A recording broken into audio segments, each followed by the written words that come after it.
Vitamin A हमारे स्वास्थ्य के लिए बेहद ज़रूरी है।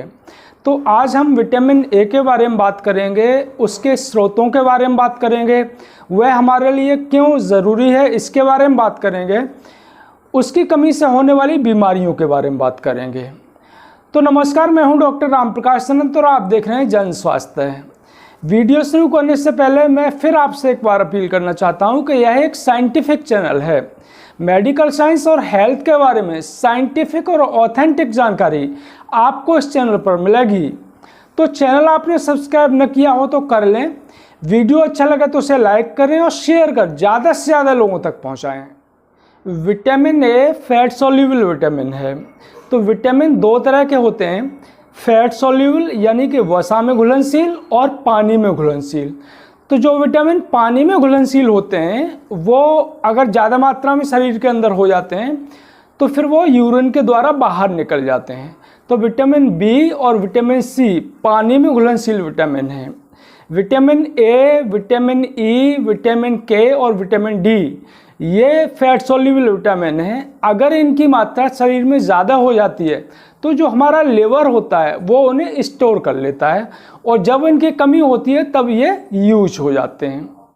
पुरुषों के लिए 9 से माइक्रोग्राम विटामिन ए की प्रतिदिन ज़रूरत होती है, जबकि महिलाओं को 7 से माइक्रोग्राम विटामिन ए की प्रतिदिन ज़रूरत होती है। बच्चों में विटामिन ए की थोड़ी कम ज़रूरत होती है, 500 माइक्रोग्राम से लेकर 700 माइक्रोग्राम्स तक ज़रूरत होती है। हमारे शरीर के अंदर विटामिन ए जो पाया जाता है वो रेटिनॉल फॉर्म में पाया जाता है। तो विटामिन ए के दो सोर्स हैं, एनिमल सोर्स और वेजिटेबल सोर्स। तो एनिमल सोर्स से जो विटामिन होता है वो रेडीमेड फॉर्म में होता है, यानी कि वो रेटिनॉल फॉर्म में होता है। तो एनिमल सोर्स में मुख्यतः आपका अंडा है, फिश है, मीट है और दूध है। और वेजिटेबल सोर्स में आपका गाजर है, कद्दू है, टमाटर है और पपीता है। ये सब विटामिन ए के अच्छे सोर्स हैं। कुछ हरी साग सब्जियों में विटामिन पर्याप्त मात्रा में होता है, जैसे कि पालक। वेजिटेबल सोर्स से जो विटामिन मिलता है वो बीटा कैरोटीन की फॉर्म में होता है। इसे प्रोविटामिन कहते हैं। शरीर में पहुंच के ये विटामिन ए में चेंज हो जाता है। अब हम बात करते हैं विटामिन ए के फंक्शंस के बारे में। तो विटामिन ए हमारी विजन के लिए बहुत ज़रूरी है। कम रोशनी में देखने के लिए विटामिन ए का हमारे शरीर में सफिशिएंट मात्रा में होना ज़रूरी है। अगर विटामिन ए की कम मात्रा होगी हमारे शरीर में तो हमें कम रोशनी में दिखाई नहीं देगा या रात में दिखाई नहीं देगा। इस स्थिति को नाइट ब्लाइंडनेस कहते हैं। तो नाइट ब्लाइंडनेस या रतौंधी पर मैंने एक अलग से वीडियो बनाया है, उसे आप एंड स्क्रीन पर देख सकते हैं।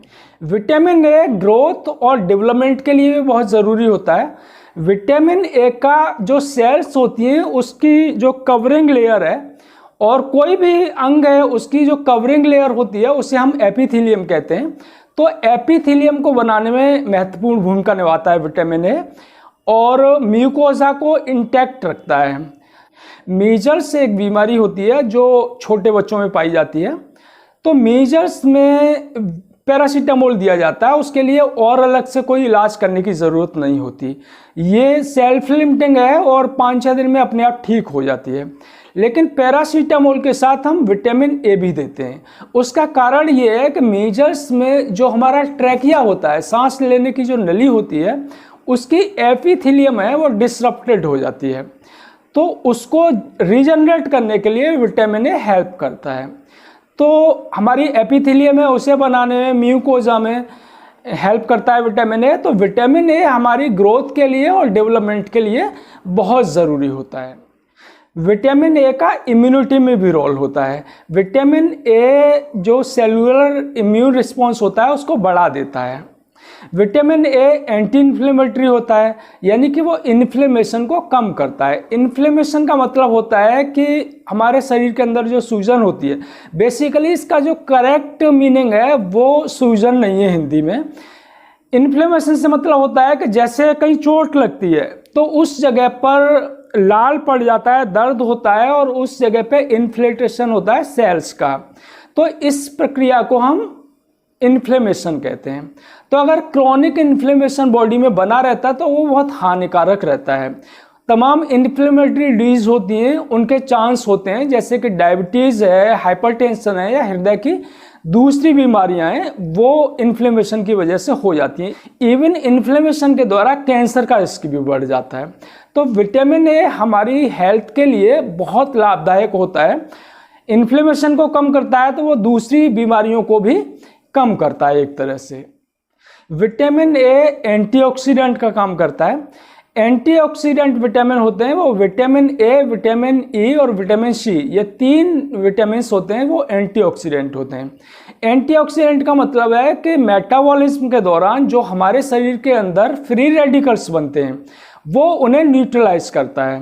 तो ये फ्री रेडिकल्स होते हैं वो बहुत हानिकारक होते हैं और इनकी ज़्यादा मात्रा बढ़ जाने से कैंसर के चांस भी हो जाते हैं। तो विटामिन ए एंटीऑक्सीडेंट है और इसकी वजह से कई तरह की बीमारियों से हमें निजात दिलाता है। जैसे ऑक्सीडेंट अगर हमारे शरीर के अंदर ज़्यादा बढ़ जाते हैं तो ऑक्सीडेटिव स्ट्रेस हो जाती है। तो एक तरह से जो विटामिन ए है वो स्ट्रेस को भी कम करता है। विटामिन ए हमारा जो रिप्रोडक्टिव सिस्टम है उसको हेल्दी रखता है।